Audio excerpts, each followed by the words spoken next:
Thank you so much for joining us today to learn about the Outdoor Recreation Legacy Partnership Program and some exciting research the Wilderness Society and UCLA's Luskin School conducted over the last year.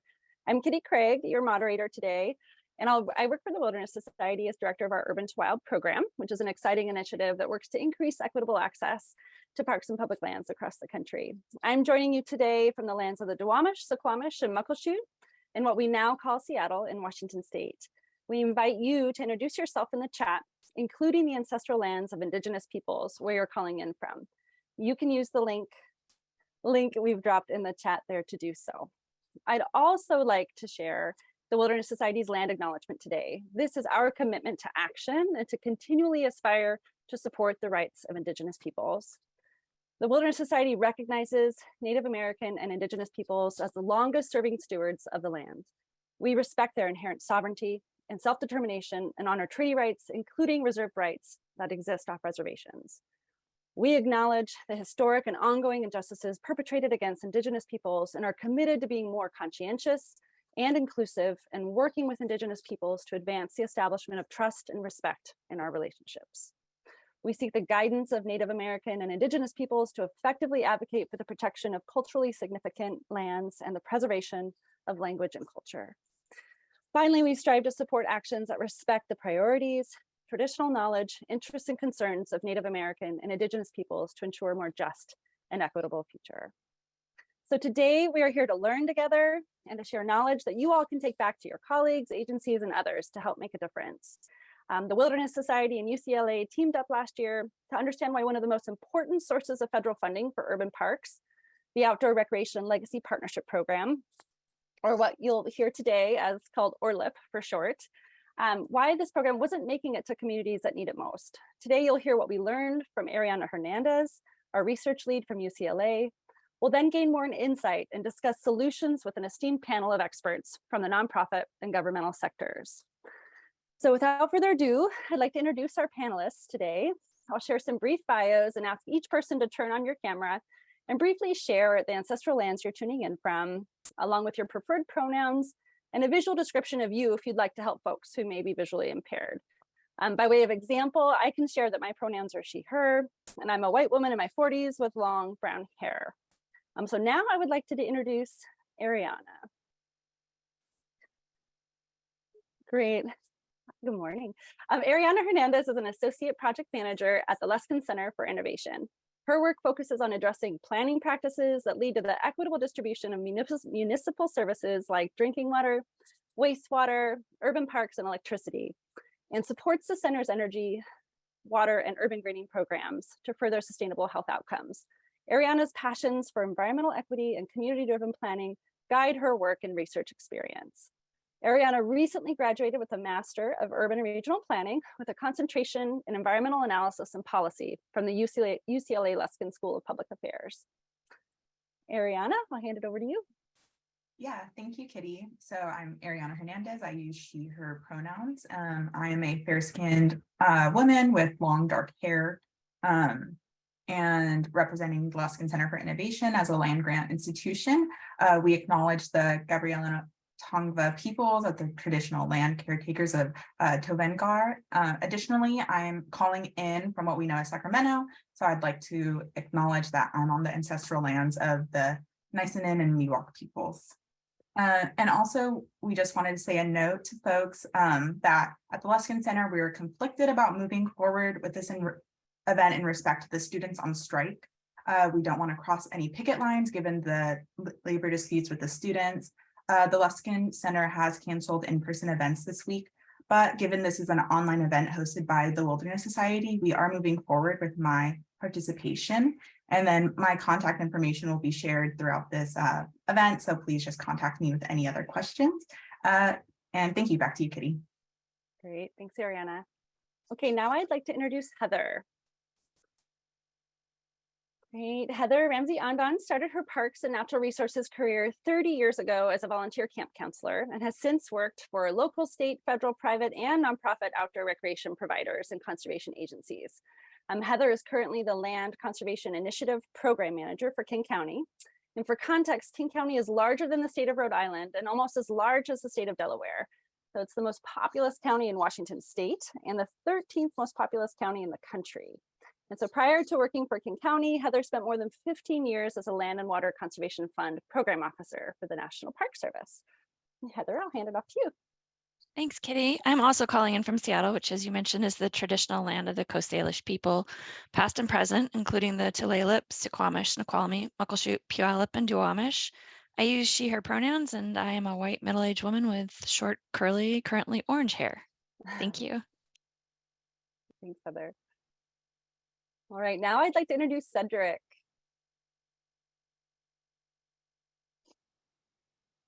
Great. Cedric Mitchell is the Deputy Director of External Affairs for California State Parks, where he is responsible for overseeing the general operations of the Division of Grants and Local Services, the Office of Human Rights, the Office of Community Involvement, and the Office of Statewide Recruitment. Under Cedric's guidance, California State Parks has become the recognized leader in the development, implementation, and management of innovative park grant programs in excess of $2 billion. Prior to joining California State Parks, Cedric worked for 15 years with the California Legislature. He is the past chair of the National Association of Outdoor Recreation Liaison Officers and serves on the board of the City Parks Alliance. So Cedric, I'll hand it over to you. Thank you, Kitty. It's my pleasure to be here today. My pronouns are he and him. I'm based in Sacramento, but today I'm calling from Southern California. I'm excited about this program for all of us. Thank you, Cedric. And now, let's see. Now I'd like to introduce Julie. Great. Hi, Julie. Julie has over 30 years of experience with nonprofit, Julie Waterman, I should say, has over 30 years of experience with nonprofit, conservation, and family planning organizations, focusing on advocacy, coalition building, board management, public relations, and fundraising. As City Parks Alliance's advocacy director, Julie develops and implements strategies to advance national policies and programs that increase federal investment in city parks. Julie also manages City Parks Alliance's Mayors for Parks Coalition and works closely with a diverse coalition of national park and recreation organizations, landscape architect and civil engineering groups, as well as the U.S. Conference of Mayors, National League of Cities, and U.S. Chamber of Commerce. And previously, Julie led the Partnership Project, which is a nonprofit coalition of the country's largest environmental advocacy organizations. And Julie, I'll hand it over to you. Hi, everyone. As Kitty said, I'm Julie Waterman. My pronouns are she, her, and I live in Chevy Chase, Maryland, which is the ancestral homeland of the Piscataway. I'm a white woman, and I'm just excited that we have so many registrants. So thank you for joining. Great. Well, thank you, everyone. We're going to hear from Ariana first today, who will provide an overview of the research findings and recommendations, and then we'll move into a moderated discussion with the panelists, followed by a question and answer with the audience. So please submit questions you may have for the panelists via the Q&A feature below, and we'll track those throughout the discussion. And we also have closed captioning enabled for the event, so if you need that, please enable that setting on Zoom. And also just watch for links being dropped in the chat throughout the conversation today by my colleague Chelsea here at the Wilderness Society. So I'm now going to hand it off to Ariana. Thank you, Kitty. So I'll get us started with a brief introduction of ORLP or ORLP, the Outdoor Recreation Legacy Partnership Program. So as most of us know, in 2014, Congress requested the National Park Service to better serve the outdoor and recreational needs of underserved urban communities through the development of a nationally competitive grant program utilizing Land and Water Conservation Fund, LWCF funding. In response, the Park Service established the Outdoor Recreation Legacy Partnership Program, ORLP, to prioritize projects located in economically disadvantaged urban areas with little to no outdoor recreation or green spaces. The ORLP program is the only federal grant program that specifically targets fundings towards urban parks. And at the time of this research, the Park Service distributed 5 rounds of funding, 5 rounds of grants totaling $100 million divided between 32 states and 70 communities. And while the ORLP program has supported important park projects across the country, its impact has not been fully realized. Over the course of the past 7 years and 5 grant cycles, there's been on average 29% of available funds left on the table. And this amounts to over $100 million in park equity funds that never reach the communities it's intended to serve. And now, because of additional appropriations expected for this program, especially in support of the Biden administration's Justice 40 initiative, it's even more critical that this vital program be in a position to ensure every dollar is fully utilized for the benefit of underserved urban communities. Understanding barriers to the program's success and identifying solutions will help necessary reform efforts that advocates and the administration can advance together to ultimately deliver on the promise of greater equitable access to nature and green spaces. During the course of 3 months in the winter of 2021 and 2022, Kitty and I conducted over 20 interviews with key stakeholders that provided a holistic picture of the ORLP grant application and award process. The interviews focused on 4 general areas. These areas are experiences administering, applying, or implementing the ORLP program, perceptions of the strengths and weaknesses of the ORLP program, experiences administering, applying, or implementing other federal or state park equity programs, and potential solutions to improving the ORLP program. We interviewed park advocates, members of the Park Service, state liaison officers, and for those who don't know, a state liaison, every state has a state liaison agency with state liaison officers who are responsible for administering the Land and Water Conservation Fund and ORLP. And we also interviewed previous ORLP applicants. And to supplement these interviews, we conducted spatial and statistical analysis of the census tracts and communities where ORLP projects are located. We use census tract level data from the US Census Bureau and the Trust for Public Lands 10-minute walk calculator to determine if the ORLP program is fulfilling its intended purpose of providing parks to park poor and economically disadvantaged communities. Overall, the ORLP program does the job it set out to do. It funds projects in communities that have been historically underserved in terms of access to parks and outdoor recreation. And now I'll just share a slide showing the quantitative findings. I hope everyone can see. Oh, there it is. And so for this research, we looked at race and ethnicity, linguistic isolation, educational attainment, and the federal poverty levels. And I just want to note that currently the Park Service only looks at the federal poverty level to define economically disadvantaged. The other 3 socioeconomic characteristics we use for this study can be used to bolster the ORLP application, but are not required. We use the 3 socioeconomic characteristics because we found through our literature review that historically these communities are vulnerable to being park poor or have been historically underserved in terms of park planning processes. On the screen, you should be able to see the averages for census tracts with ORLP projects compared to the 2020 US average.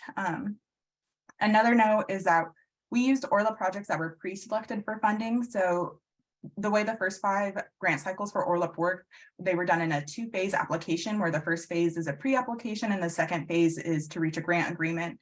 For this project, for this research project, we reviewed ORLP projects which were pre-selected and may not have reached a grant agreement quite yet.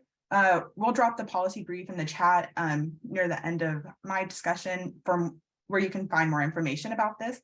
As the most recent ORLP grant cycle actually changes this process and it's now a 1-step application.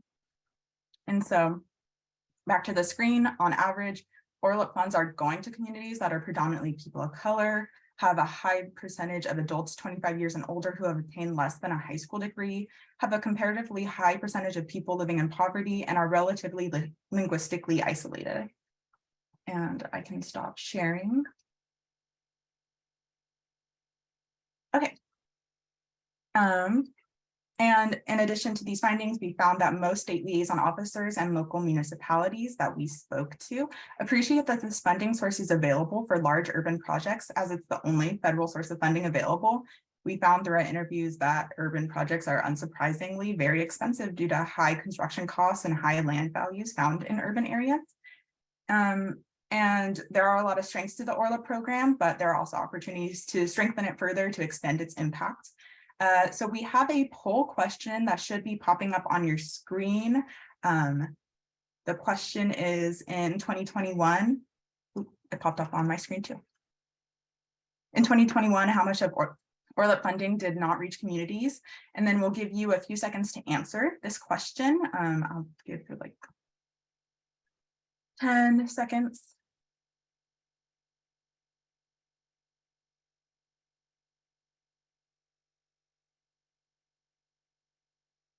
Okay, it seems like we're reaching, and I think, okay, sharing results. So the correct answer is that 52% of the 125 million appropriated for the 2021 grant cycle was not awarded. This means that 65 million was left unspent in 2021. So all of the findings and recommendations for the study are to ensure that every dollar gets to the communities that need it. And for that to happen, there is a need for more consistent program parameters, including application timeline and key definitions like underserved in terms of parks and economically disadvantaged. Each grant cycle, the ORLP application is slightly different in terms of these definitions. One example is during the Trump administration, job development and job creation was emphasized, where in the most recent grant cycle that was taken out under the Biden administration, and now nature-based solutions and green development is more heavily emphasized. Many interviewees understood that the ORLP application parameters were meant to be flexible so that the Department of Interior could improve upon, redefine, or pivot in this definition of underserved or park core and other necessary updates. An additional barrier is that many ORLP applicants and state liaison officers felt that the pre-application timeline was too short to adequately conduct robust technical assistance to urban communities and put together a competitive application. This is a barrier to under-resourced local communities which cannot prepare an application quickly, but benefits communities which have the existing resources to apply to competitive federal grant programs. And many stakeholders at the state level felt that the narrow application window and changing program parameters from grant cycle to grant cycle was challenging to reach communities which can benefit most from ORLP funds. Additionally, to more successfully administer the program, there's a need for increased staff capacity at all levels of government. This can help resolve communication barriers as the ORLP program is administered through the states to the local municipalities. We also found a need for increasing technical assistance from the Park Service and state liaison officers to local municipalities to reach communities most in need of outdoor recreation opportunities. Often the responsibility to apply to nationally competitive grant program falls on local municipalities to be proactive in their planning efforts. However, ORLP specifically targets underserved, economically disadvantaged communities where applying to programs like ORLP is especially difficult. And often because of staff capacity barriers, states are unable to provide robust application assistance and leave communities that are not well resourced without the necessary support to apply to ORLP. And these findings led Kitty and I to the following conclusions. However, we'll be interested to hear more from our expert panelists on these findings and recommendations. First, we want to encourage the Park Service to create more consistent program parameters like timelines and definitions so that local governments can more easily plan for the work and capacity that applying for ORLP funds will require. And luckily, as we'll get into later, this can be accomplished through codifying the program. There's legislation called the Outdoors for All Act currently introduced in Congress, which does just that. The shifting definitions in conjunction with the short application window were found to be one of the largest challenges for the states to administer the program. If the program could have an institutionalized application window and consistent definitions, the states and local municipalities could better prepare for ORLP applications in advance. Second, ORLP currently requires a funding match, and so this means that local municipalities must provide 50% of the funds for the ORLP projects. However, this is a significant barrier for many communities which just can't provide the matching dollars. The ORLP program is currently run as a reimbursement model, so applicants must incur all the expenses up front.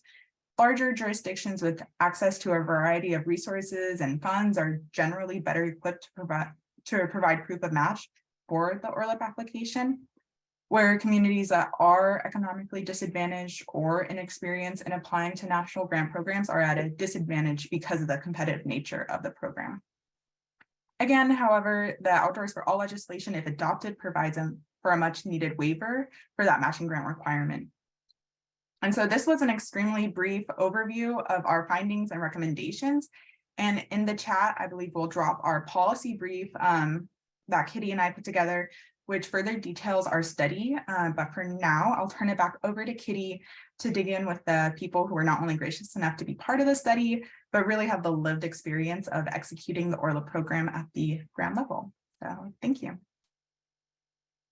Great, thank you so much, Ariana. And as folks can see, again, in the chat, we've just shared the policy brief, so you can explore the findings and recommendations really at your leisure. And so I'm excited to bring our panelists here into the discussion. So Julie, we want to start with you today. So City Parks Alliance, your organization, has been a leading advocate for the ORLP program and urban parks in general. So can you set the stage for us? What's the overall national need and how has the program really benefited communities across the country? Sure. So, I mean, most people on this call know that city parks play a vital role in the social, economic, and physical well-being of America's cities and their residents.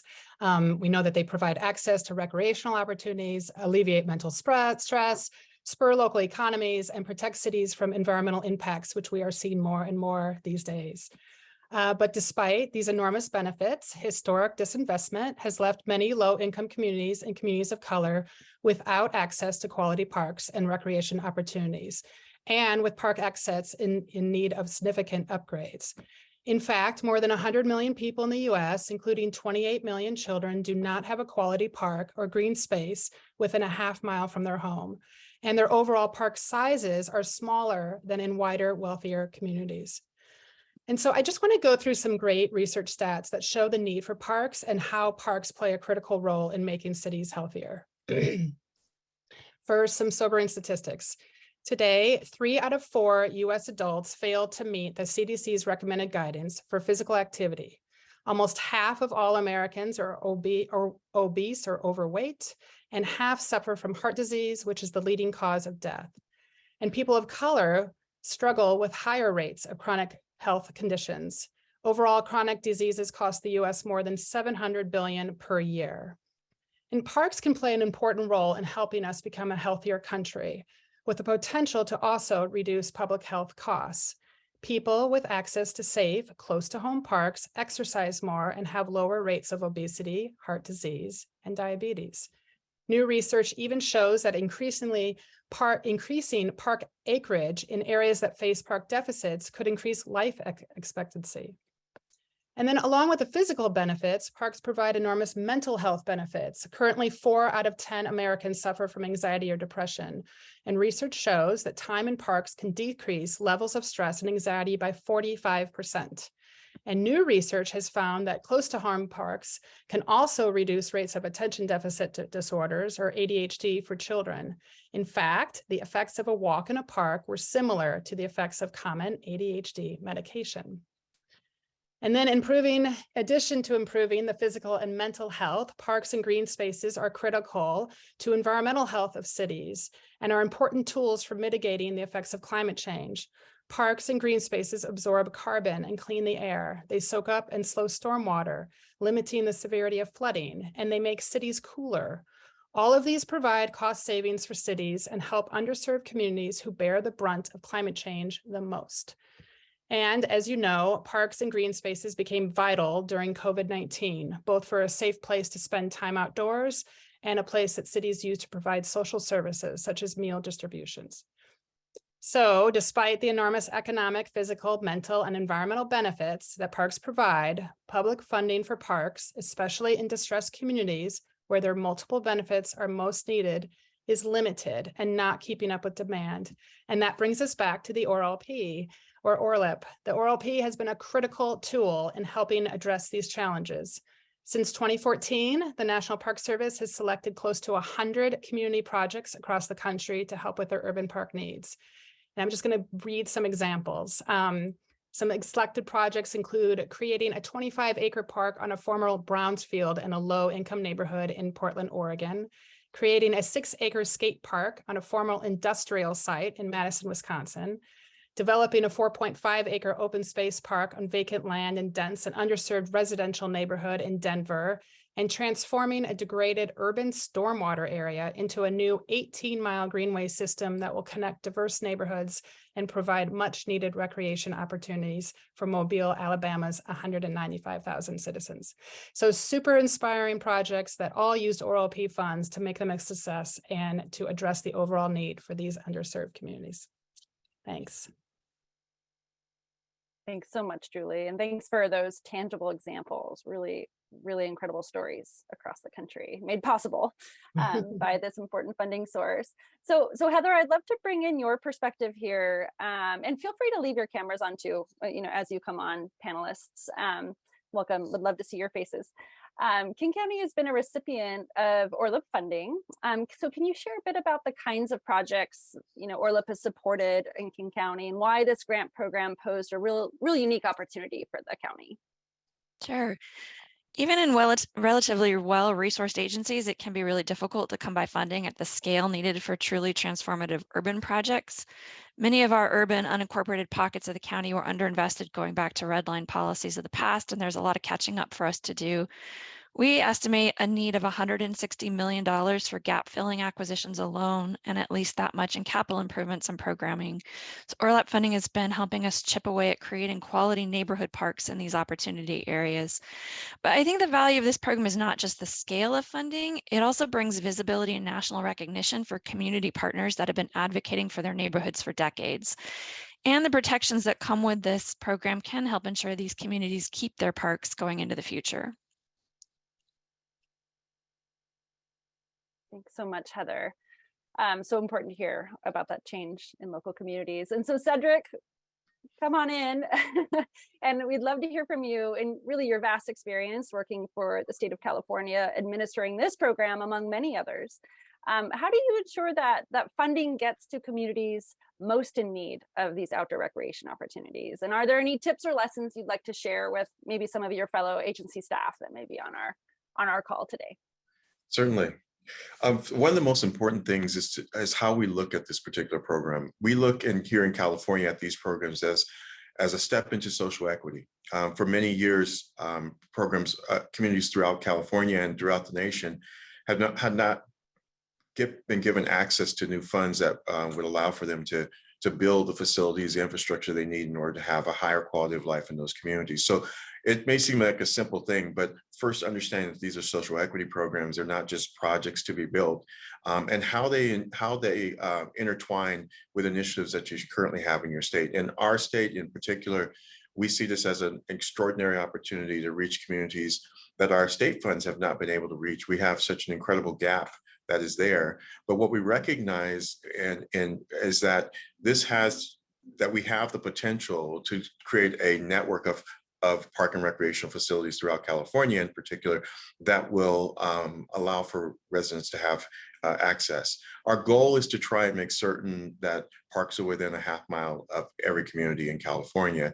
And by recognizing that more and more, we're seeing parks become an important part of that.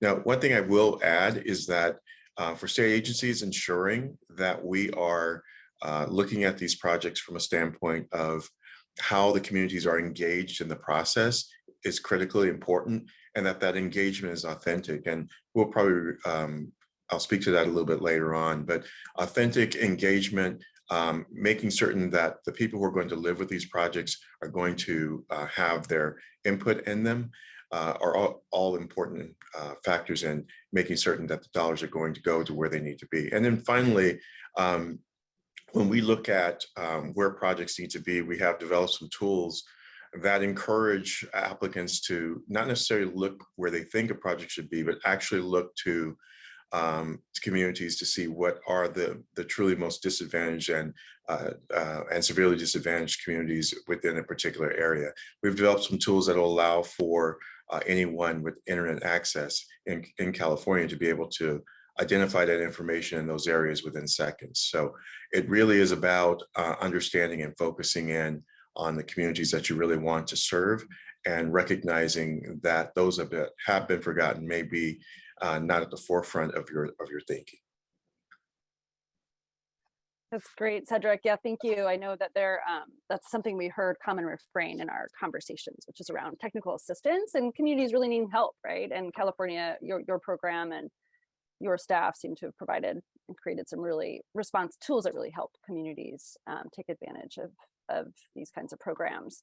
So I also want to encourage folks to please use the Q&A. If you've got questions on the top of your mind, we're taking them all. So please just kind of another we'll continue our moderated discussion here for a bit longer, but would love to hear some questions from the audience. So let's shift gears a bit and get into talking about what some needs and potential solutions are to address some of the challenges Ariana highlighted here for us today in the research. So Cedric, back to you. I want to start with you. From your perspective, what do state agencies really need to be successful in administering the Outdoor Recreation and Legacy Partnership Program? Well, I think the key word here is partnerships. We need to recognize that we need to identify not traditional partners necessarily, but organizations that have a desire to improve quality of life for residents throughout the states. One way of doing that, of course, is making sure that we are sharing our lists and sharing those that, and those lists may not necessarily be park related. Understanding that organizations that provide social services or organizations that provide other types of services within communities are an excellent resource for building partnerships with those who can qualify for applying for these grants. So looking for ways in which we can encourage local governments to reach out and have new and sustainable partnerships that aren't necessarily traditional, but offer opportunities for greater access to people and greater access to the needs that are in any community throughout the states. That's great. Thank you, Cedric. And how about Heather? How about you from an applicant's perspective, knowing King County has applied several times to this program? What do you need to be successful, whether that's from the state or federal level as well? Yeah, please provide us some insight there. Sure. I think some advantages we have because equity across the enterprise is built into the county's True North values. We've invested planning and community engagement work, creating countywide frameworks for equitable open space conservation, outdoor recreation, climate resiliency, environmental health, and a variety of other topics. And we've had the opportunity to experiment with standing community-based organization advisory groups that help us with how we invest and make policy changes. And we're fortunate that Washington State has also done really good work in this arena. It means that we don't have to start from scratch to be responsive to ORLP criteria. At the same time, applying for these grants takes a significant commitment in time and resources. And to be at the state of readiness requested to be competitive means having to queue a project for potential federal requirements a year or more in advance.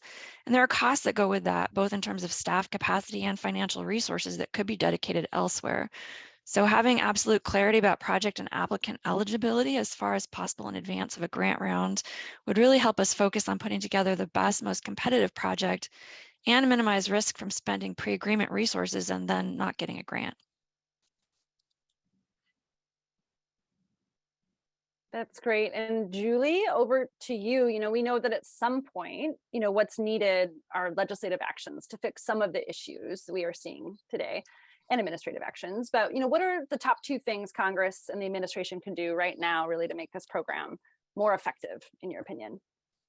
Yeah, so this was mentioned before, but the biggest thing that Congress can do is pass the Outdoors for All Act, mentioned by Ariana. And this bill essentially codifies the ORLP and it provides annual dedicated city park funding. The bill also expands program eligibility, so it can help get the funds out the door. The permanent authorization of ORLP program would advance access to outdoor recreation in urban environments and underserved communities. And if the bill does not pass, there is a threat of the ORLP funding being diverted to other government priorities and or having the ORLP program completely eliminated, which is what happened at the end of the Trump administration. So we're really hoping City Parks Alliance and our peers in the community are really hoping that the Outdoors for All Act gets passed. And then I would say for the administration, and this was mentioned before, keep a consistent application cycle. We have heard this over and over and over from our members. This would be so helpful to potential applicants who could then prepare before the application process actually opens. There are a lot of ORLP requirements that take time to complete, such as the environmental reviews. And then also the nonprofit community could then give a heads up to all of our members, through e-alerts and social media and just get the word out. So again, they can be preparing before it opens. But in order for this to happen, it would have to be authorized, like passing the Outdoors for All Act, or at least be in the president's budget request. And then yeah, those are the two big ones. Well, and I little pivot here. I've opened back up to Heather or Cedric if you want to, respond to one of the panelists remarks so far. If you'd like to add to the conversation, if you'd like. Well, I'll just add that consistency is one of the most important things. And I think National Park Service in the last 6 months or so have been making great strides to improve that. They've hired a number of staff that have both state and national experiences that I think are going to be well served for the program. So for having that consistency, as Julie mentioned, is incredibly important.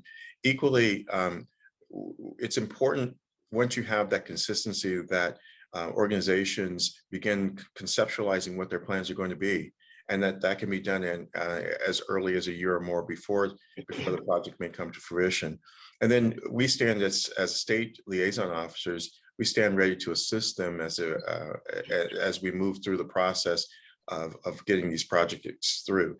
California we've been fortunate to have projects in each round, but one of the things that we do look at is once we see competitive projects move forward, we're able to then embrace them as California projects or as state projects, and we put our collective resources toward making certain that those applications are going to be strong. So those are just some additional things that need to be, the consistency is the most critical. That's great. I think that was one of the most common refrains we've heard through the research and through the many conversations that we've had. And, I realize we have a little bit more time for the moderated discussion, but please, folks, keep the questions coming in the chat, and we'll pivot to those just next after this last topic, if that's all right for everybody. I'd love to talk about match requirements, if that's okay. So one consistent challenge mentioned by interviewees was related to these match requirements of the program, of the ORLP program. Which requires 50% non-federal match at the time of application, which means that if you're asking for $1 million, you have to bring $1 million to the table, right? For a $2 million project. That's roughly how that works. And so Heather, I'm hoping you can share some perspective on how that match funding requirement may be a barrier for some local jurisdictions, and what are some ways potentially to address that challenge? Sure, and I should also give a shout out to the Washington State Recreation and Conservation Office, who's done a lot of work looking at this topic statewide. So I think this is impacting applicants across the board, not just local government. Funding for parks often comes from systems like local property taxes that reinforce historic inequities. And the color of money, as we say, is also can be quite restrictive. It's only for acquisition. It's hard to find capital funding in some cases, or vice versa, depending on the municipality. When we talk with our community organizations and city partners, we consistently hear match as a barrier for applicants as well, especially at the scale of investment needed to address these decades of neighborhood underinvestment in these communities. For several of our grant programs, our advisory groups did a lot of work, community-based organizations working, and recommended waiving match based on need criteria. And then we tapped those same community-based organizations to help us define what counts as need in the county. And that's different for each program, and it'll probably be different for each jurisdiction, but not doing that work in a vacuum, I think, has been really important. And using the best available data tools has also been really important. And updating, we try to update annually. Great. Thank you, Heather. And how about Julie? Can you tell us some of the possible matching sources that can be used for this grant program? And, we know that some cities also have been really innovative, done really innovative things to meet this requirement. So over to you to share some of those experiences if you can. Yeah, so as we mentioned, funding is a chronic challenge in the urban park community, and that match requirement can be a barrier for cities applying. However, there are many kinds of funding sources that can be qualified as a match that people may not be aware of.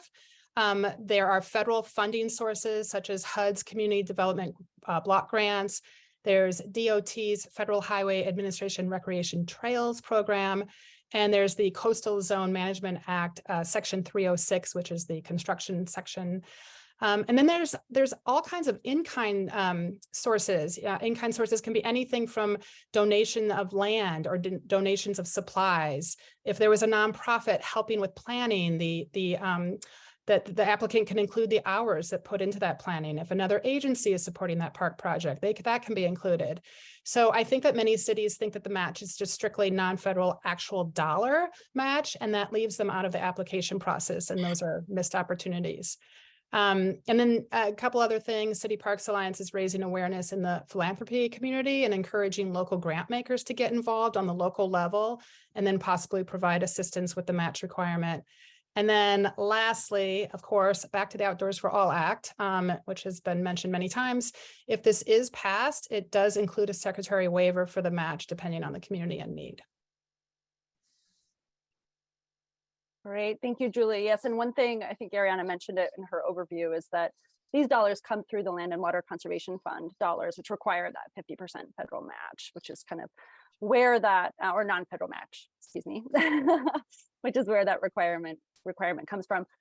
Back to the floor, anything to, and you want to build on any of our colleagues' comments here? If not, I can pivot and ask a couple questions from the audience if we're ready. Heather, go Katie, ahead. maybe I'll just add to that reminder about the costs to think about what's eligible pre-agreement. Also, there's a lot of planning work and prep that goes into it, and working closely with state liaison officers to help you know on your projects what you can build into your grant package as part of your agency match has been helpful for us recently as well. That's great. And I know the Park Service has made adjustments in time to be more responsive to those needs, which I know folks have appreciated. Yeah. Great. If you're ready, I'll go to a question from the audience. Are we ready? And thanks, folks. Please keep them coming too. Chelsea's watching for them in the Q&A box. So here's a question, and stick with me. There's a bit of a preamble here, but the positive feelings are counter to what I have experienced as an LWCF stateside coordinator. National Park Service has yet to select the top-rated project our state has submitted, and has not given us concrete reasons why they did not select the projects that weren't funded. What have other states and territories' experience been like in this respect? Anybody willing to take a shot at that question? Just Cedric, I know that you have, with your experience on the Sorlo's board and just in this field for so long, curious if you maybe I can hand it over to you to start. Well, the uniqueness of this program is that it's with a regular Land and Water Conservation Fund program, which these dollars radiate from. When we make recommendations, those recommendations have been vetted by us. Decisions are made at the local level or at the state level by the liaison staff, and then ultimately we move those forward to National Park Service for implementation and an ultimate obligation. With this particular program, it's a two-stage process. You first have to go through a state process and identifying those projects that are going to be most competitive, and then from there we make a recommendation to National Park Service, and then it goes through a secondary process where a committee then looks at the grant proposals and makes decisions based on a national level. So there's less control, and it also may mean that the projects that are being put forward may or may not be meeting the overall needs of what the national effort is trying to accomplish. So what we've done here in California, we've been very fortunate in that we work very closely with our clients to make certain that we are helping them put their best foot forward. I mean, and really looking at it from a standpoint of what are the highest priorities in the state and in the country, and then looking at how we think that project's going to compete nationally. Recognizing that National Park Service looks at projects that are going to be truly transformative. They're not going to necessarily look at projects favorably that maybe are needed, but are not necessarily wow types of projects. Keeping in mind, with this particular one, there's a $10 million cap, which means that we're looking at probably $20 million projects that really need to be transforming communities. And so they're looking at things such as, projects where there is that exists and where poverty rates are 20% or more. They're looking for projects that are going to bring in new lands that weren't previously considered to be park lands. They're looking for projects that are in park deserts that really are there. So while the projects may be important to us as states, they may not be meeting this new definition of what true need may be. And state to state, we have differing needs. In some places, we need to fix what we have, and in other states, we need to create new projects that are going to be serving a new population. So without being on the committee, I don't know what the answer is to that, but really trying to look at and hone in on projects that are going to be truly transformative is critical. That's great. Heather or Julie, do you want to add to that? Yeah, please do. Yeah, I was just going to say, we received a lot of, outreach from our members saying, why was my project not chosen? And I don't hear from NPS, and I just want to say, in defense of NPS, that this is run again through the state, and once the selection process is completed, they do reach out to the state liaison officers to let them know which projects have been accepted and not, and then so the cities should reach out to the state officers to find out why their projects were not selected. So great. And I've got another question, if we could pivot, unless Heather, you have anything you want to add to that? No. Okay, wonderful. So another question here from the audience. Is there any further improvements to the application process to address areas with land that have brownfield sites in distressed communities? One of my examples was a former Brownsfield that was turned into a beautiful park and green space. So if that was the question, that is definitely I think a great example. And yes, I would proceed forward with that. There's also, just on a separate thing, there's a lot of funding for Brownsfield, cleanup. So anyway. Right. I know, just incredible transformation. You're talking about transformative brownfields to parks is a really incredible, a beautiful thing. I have additional questions unless folks have any other perspective on that last one. Yeah, go ahead, Cedric, please. So one of the things, the application process can be daunting for some. One of the things that we do is once we've identified a conceptual project that's going to potentially be competitive, we will work hand in hand with that organization to help them make sure that their I's are dotted, T's are crossed, that the checklist that is being provided is there. We want to help you put your best foot forward, because that's what I mentioned. At this point, it becomes a state project, not state big S, but state little s, that we are now partners in this effort to get you funded. So what we look for is when we look at the process, our initial process is to find the concept and the projects that are going to be worthy of being a challenge, that we really feel are going to be competitive. And then from there, we partner with you to figure out how we can help you put your best foot forward. And then at the end of the day, the award hopefully will be coming to California and to the local entity that has applied.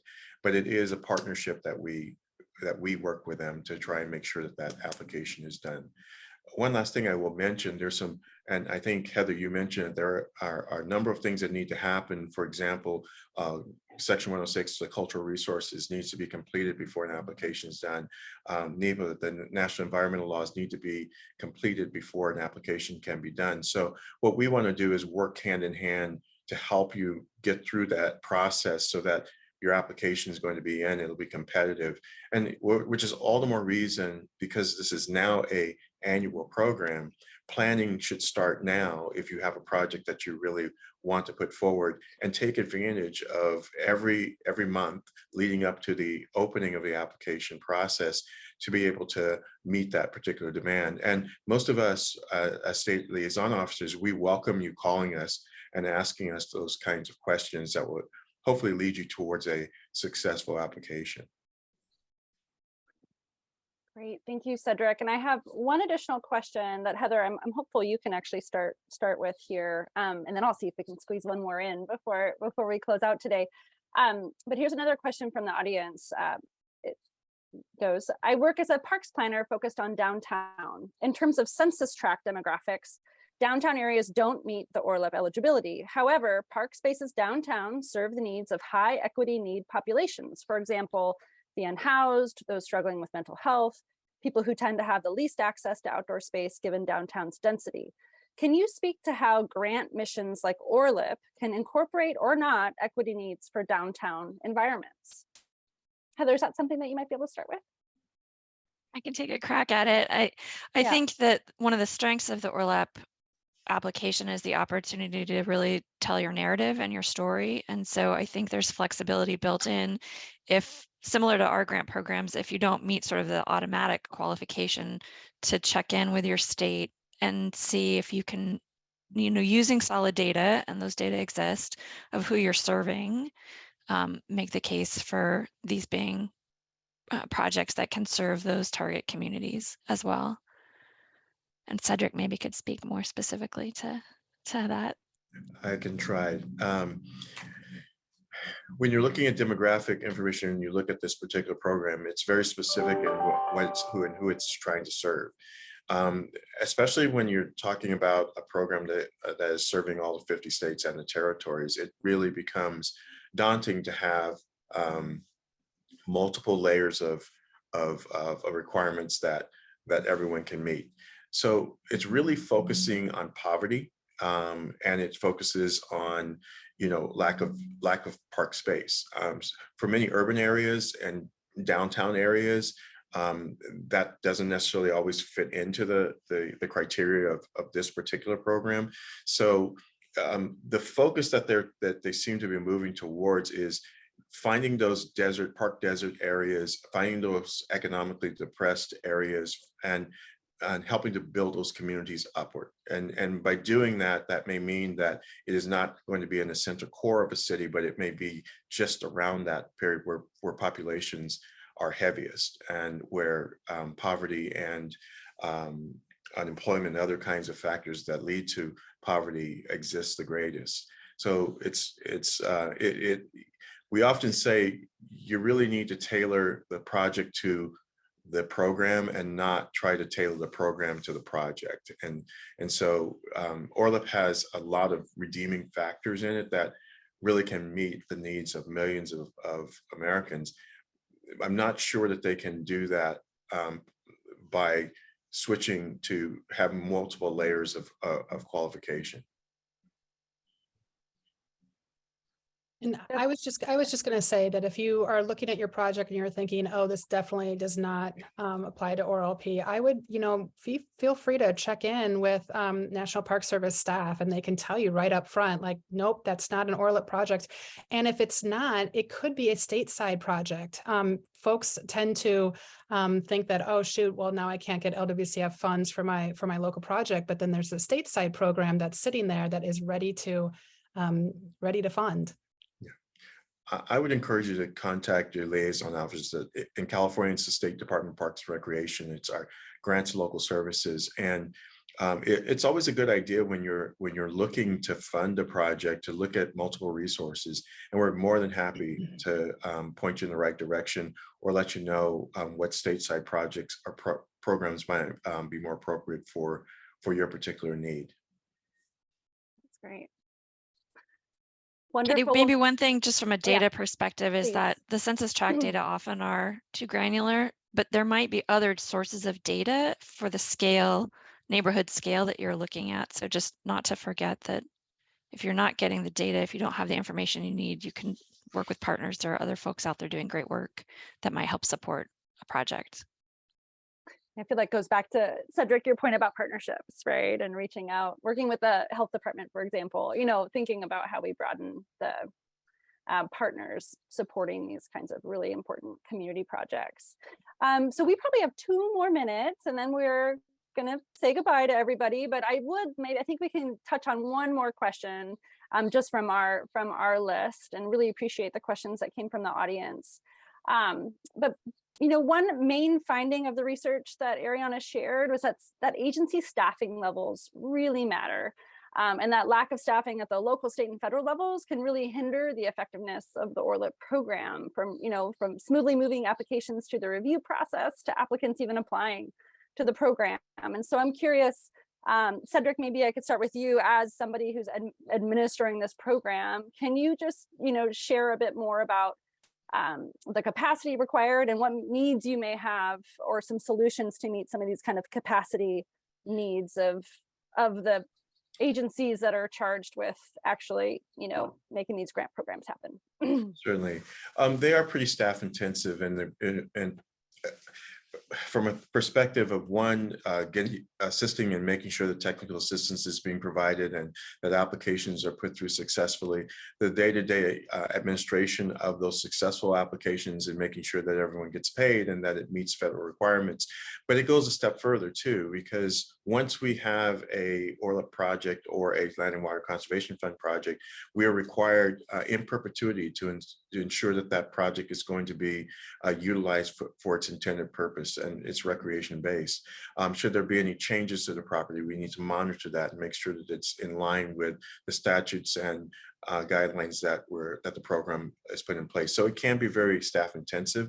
Here in California, we have committed to that, and I think nationally it has become a conversation on what is appropriate levels. The Congress has shown an interest in that, and we're very excited about National Park Service leading that charge to get more resources for states to be able to administer programming. I know CPA has been at the forefront of that, and we're looking at ways in which we can, and NSORLO, looking at ways in which we can have functional programs that can yield the kind of quality applications and can really provide the services that need to be provided on a regular basis to those who have the least resources available to them. So there is movement, and we're hoping through 2023 that we'll see some significant change in what that would look like for serving, getting states the help they need in order to make sure that we are putting forth quality projects. Great, thank you, Cedric. And I know, right, we're in the heat of appropriation season and things like that. So these are important times to make these investments. So that is all we have time for today, folks. And Ariana, thank you coming back on. I'd like to extend my gratitude on behalf of the Wilderness Society to all of you who tuned in today, asked great questions. And if you asked questions and didn't get answers, we'll be following up with you if you shared some of your contact information there. So expect that follow-up. And some of you may also have participated in the research. And so Ariana and I are also just really grateful for the knowledge and experience you shared with us through this process.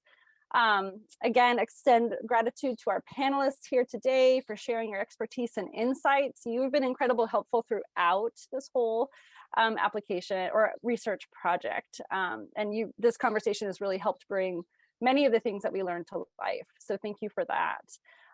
So Ariana is going to share some slides. We have just a few ways to take action to put to work the knowledge that you gained today. So please, you'll have in the chat, download the policy brief, please share it. Please let us know if you have any questions. You have our contact information. And then secondly, please take action to support things like the Outdoors for All Act. There's some really important things moving on the legislative side, as well as decisions and investments being made on the administration side that can really help support this program. So please lean into that and do what you can as supporters and advocates for this program. And I'll hand it off to Ariana for our final point here. Yeah, finally, we just wanted to say that the ORLP application window is open right now. There's more than 190 million in federal funding available in the latest grant round, with a maximum grant request of 10 million. So please, if you're a state liaison officer and help administer the program, get the word out to eligible entities. And if you're a potential applicant, please contact your state agency or the Park Service if you're unsure about your project. And then if you're an advocate, please just spread the word among potential applicants. And so I think we're dropping some links in the chat right now for the Park Service ORLP webpage. There's also a couple other resources, a direct link to the notice of funding opportunity, as well as a National Park Service application checklist. And now I think I'll give it back to Kitty. Yeah, so thank you all for your time today. We look forward to working with you to advance the many recommendations in this report to help really realize the promise of this incredible program. So we do plan to follow up with a webinar recording and other resources. So look for that in your inboxes. And again, please don't hesitate to reach out. So again, great gratitude to you all for joining us today and to our panelists. So thank you very much, everybody. Thank you. Thank you.